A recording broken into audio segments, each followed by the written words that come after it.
vraiment conseil constitutionnel mënoon na ci àddu ko. conseil constitutionnel dañ ko saisir ci lu leer nañ ci li ko concerné waroon na ci wax. vraiment. ça alors ñu gis situation yi yëpp ni mu tëddee Cheikh Tidiane ak li nga xamante ne à chaque fois ñenn ñi jàpp nañ ne sax ay hors loi lañ parce que du ñuy def mbir yi ci façon boo xamante ne dafay aw yoon déjà gis nañ li jot a am ci assemblée nationale bi fan yi jëm ci conseil constitutionnel ñu daal di koy soppi def ko cour constitutionnel alors ñoom ñoo yor majorité bi dans les normes bu ñu amee coppite jëm ci wàllum constitution bi dañuy war a jaar fi nga xamante ne moo di référendaire. non ñii duñ ko jàllale référendum. jàpp nga ne ak situation yi ni mu demee. te dara du xew président mi war a taxaw ne leen man maa war a addu mu dem conseil référendum ma maandu ci ak li xew di tey de moo tax ma jàpp ne dara du xew. ah oui seen loi bi day dem assemblée nationale. ñu soppi tour bi. ñu voté ko mu jàll dara du xew. parce que décidément y a personne qui fait face au Pastef personne. y a personne qui fait face au Pastef seen volonté ça passe seen yoon newul ci république seen yoon newul ci loi seen yoon newul ci code seen yoon newul ci liy respecté li ñi ñoom seen bopp rek voilà et c'est ça l'évidence le Pastef va tout réussir Ousmane va s'installer ils vont passer par l'Assemblée nationale pour modifier l'appellation de conseil constitutionnel à la cour constitutionnelle Bassirou di ci opposé wu nañ seetaan rek mbaalu il va s'opposer à rien du tout. donc fi nga taxawoon nga taxaw. non mais loolu lay nurul. complot. man gënoon naa ci barki dem ak tey démb di. benn naa damay dem parce que te man demoon naa coalition Diomaye ba pare. fu mu toll nii rëcc naa samay tànk.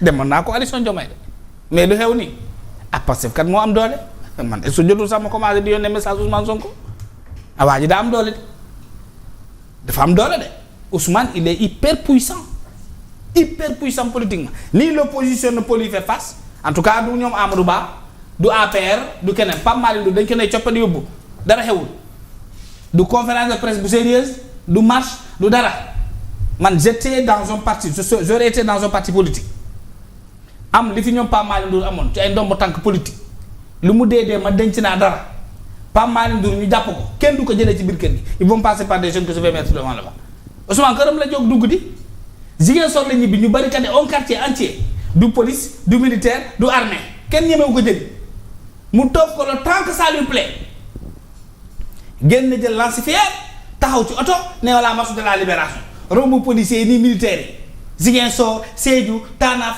Kolda Tambacounda ba mu dugg ci àll bi ba mu sori Ziguinchor ci la ñuy am audace ne ko coppet duggal fenn jàpp fu mujjee il est devenu candidat parce que son candidat est devenu candidat. non candidat. non dafa ndànk rek bàyyi ma pare après di nga wax. waaw bàyyi ma wax rek ma waxuma ak yow. waaw de c'est.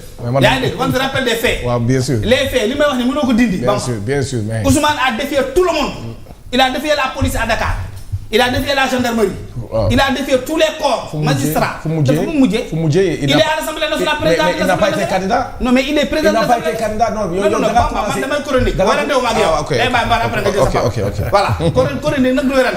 ok man je donne mon avis. sur ce qui s'est passé. d'accord beneen bi Ousmane a défié tout le monde. il a défié policier kenn da nga amal dindi c'est des faits factuels. il a défié la gendarmerie Bamba loolu du dañ. défier l'armée. il a défié les cours de justice. les tribunaux, les procureurs, les juges. Il est devenu la deuxième personnalité de l'Assemblée nationale en violant tout, même les principes de droit. Même les principes de droit. Il n'est pas puissant. Il est très puissant. Ousmane moo daan ñëpp ci réew mi soutenu parfois par des collègues, des fonctionnaires là di jël affaire yi di ko jox. nekk contumax. mu jàll waa sa waay. xam nga dëgg de. Ousmane a battu tout le monde dans ce pays là tout le monde. je suis pas d'accord. tey nga xëy mais ñëpp xam nañ ne ni ñuy modifier cette loi jaarul yoon. Lamine je suis pas d'accord. opposition bi taxaw naan déedéet loolu Bassirou Diomaye Faye lañ koy bàyyil quoi. ma ne leen li nga def ni erreur la ñu ne non am ay nit ñu toog ci télé yi di ma attaquer en direct nee noo kan de opposition civilisée opposition niveau.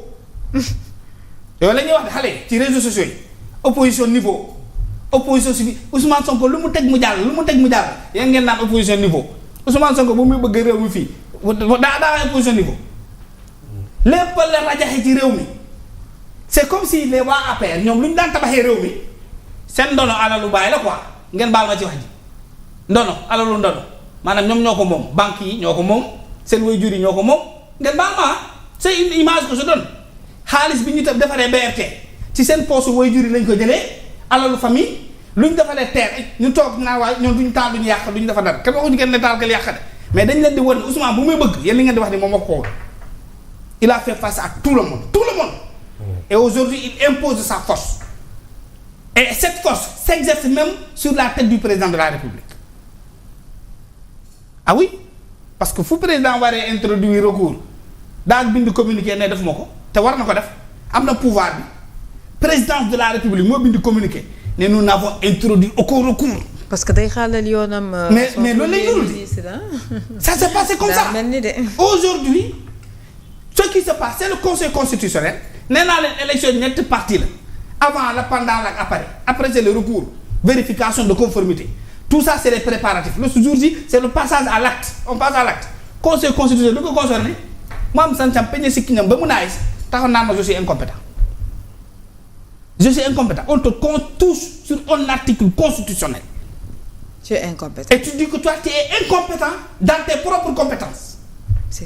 mais c'est sidérant c'est sidérant et ça passe dans ce pays là jàpp Pape Malick Ndour dóor jël Farba Ngom toroxal juróomi weer xaw ma 10 mois. Modou Gueye teg ci. jàpp Modou Gueye ci lu dul dëgg Ismaïla Madior Fall le corrompu arrêté pour corruption et vous continuez à le maintenir en prison parce que c'est de la prison. Effectivement là mu baax et puis l'opposition est là dans l'opposition niveau stratégie. ce sont des républicains. quelle république république bi mbaa kenn da ko moom ñu ñëpp ko moom bi. léegi mën naa si réagi foofu ce sont des opposants républicains. des opposants de suite voté. Fatima une opposition de suite voté. non ay opposants républicains lañu. marquage à la culotte kenn laa ko fi gisoon pardon man marquage à la culotte kenn laa ko gisoon mu def ko muy Bougane Gueye Dany fu ñu génnee mu génn fu ñu génnee ñu génne non warul def loolu mu toog bàyyi leen nag seen réew. ñu ngi koy soxla nañ ko nag na ñëwaat.